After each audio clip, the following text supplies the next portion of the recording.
आइए जानते हैं अन्नदाता निःशुल्क फोन के माध्यम से पूछे गए समस्याओं का समाधान। अन्नदाता निःशुल्क फोन संपर्क सेवा के माध्यम से पूछे गए प्रश्नों में से आज हमने जिस प्रश्न को कार्यक्रम में शामिल किया है उसे पूछा है ग्राम मोहनी, जिला जबलपुर के कृषक सुरेंद्र शर्मा ने। ये ऑयस्टर मशरूम की उन्नतशील किस्म है और इसकी वैज्ञानिक खेती के बारे में जानकारी चाहते हैं। तो सुरेंद्र शर्मा जी, आपकी जानकारी के लिए प्रस्तुत है कार्यक्रम का ये अंश।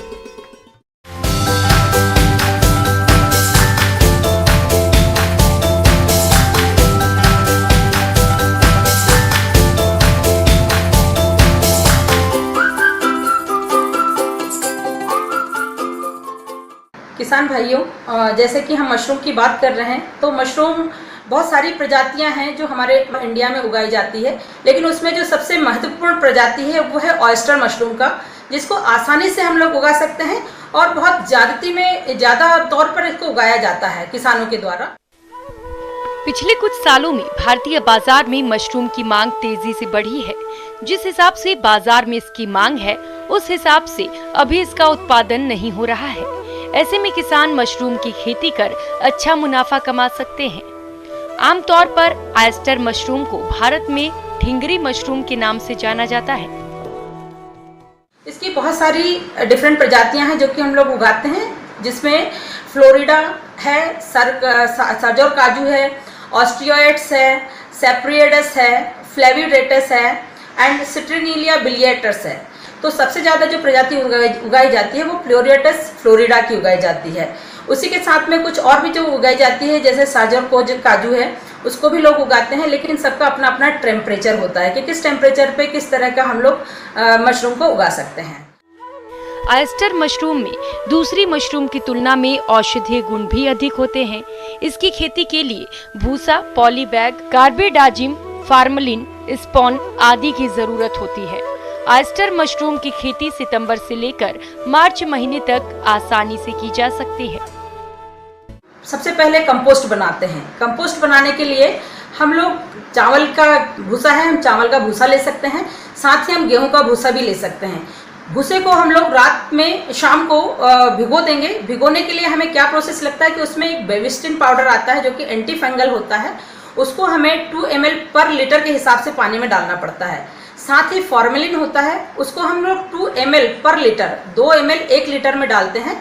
इस हिसाब से हम कैलकुलेट कर सकते हैं। अगर हम लोग 100 kg का भूसा बना रहे हैं तो 100 kg के हिसाब से इसको मल्टीप्लाई कर सकते हैं, और 1000 kg का अगर भूसा बना रहे हैं तो पर केजी के हिसाब से 1000 kg को भी हम लोग मल्टीप्लाई कर सकते हैं। और भूसा भिगोने के बाद रात भर इसको पूरी तरह से किसी टब में या फिर कोई टंकी भी ले सकते हैं आप लोग, उस टंकी के अंदर इस भूसे को इस तरह से फॉर्मुलेट करके ढक करके पानी में रखते हैं। पूरी तरह से पानी ऊपर तक होना चाहिए इसमें।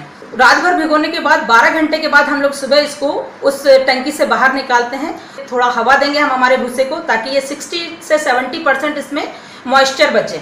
उसका मॉइस्चर हमें देखना पड़ता है कि हवा में हम लोग मुट्ठी में उसको भर के देखेंगे कि मुट्ठी में भरने के बाद उसका पानी ऐसा तो नहीं कि टपक रहा है मुट्ठी से। अगर पानी टपक रहा है इसका मतलब कि वो बहुत ज़्यादा, उसमें वाटर कंटेंट ज़्यादा है। अगर पानी नहीं टपक रहा है, सिर्फ उंगलियों के बीच तक उसका पानी जा रहा है, तो ये हम समझते हैं कि हमारा जो कंपोस्ट प्रिपेयर हो रहा है वो बहुत सही तरीके से प्रिपेयर हो रहा है। उसके बाद हम लोग इसमें अपना बुआई शुरू कर सकते हैं। बुआई शुरू करने के लिए स्पॉन होता है, जिसका जो बीज होता है उसको हम लोग स्पॉन कहते हैं। बोने के लिए हमें पीपी बैग्स की ज़रूरत पड़ती है, जिसमें कि हम लोग एटलीस्ट 5 से 10 kg तक भूसा जो हमने कंपोस्ट बनाया है वो भर सकें। पीपी बैग मतलब पॉलीथीन बैग होता है।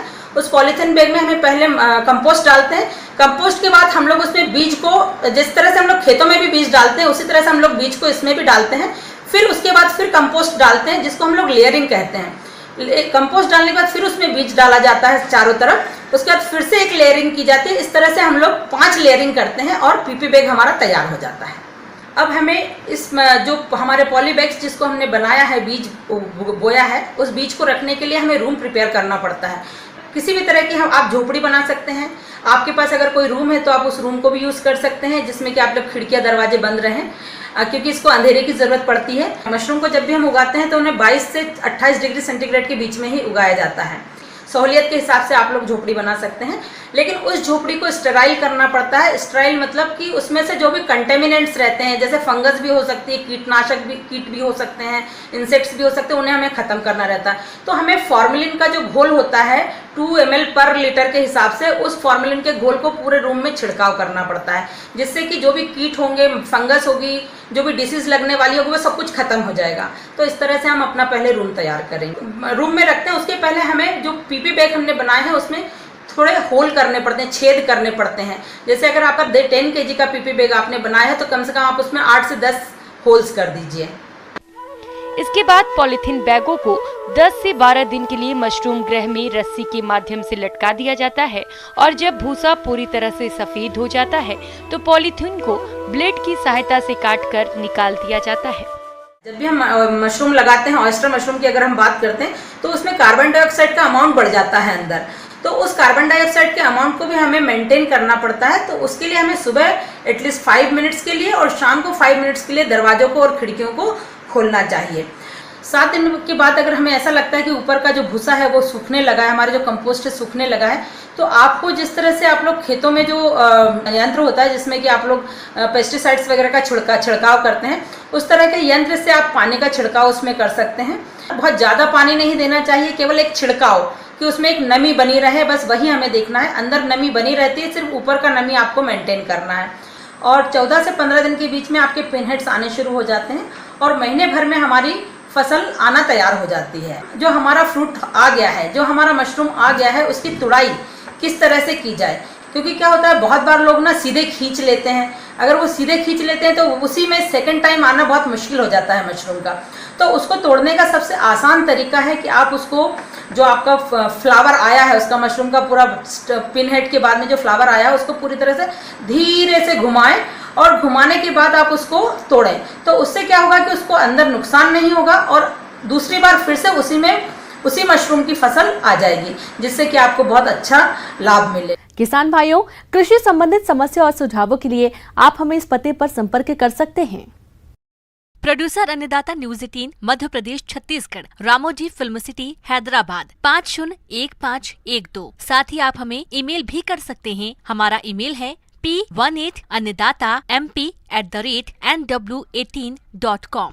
इसके अतिरिक्त आप हमें निःशुल्क हेल्पलाइन नंबर 1800889216 पर सोमवार से शनिवार सुबह 10 बजे से शाम 4 बजे के बीच संपर्क कर सकते हैं।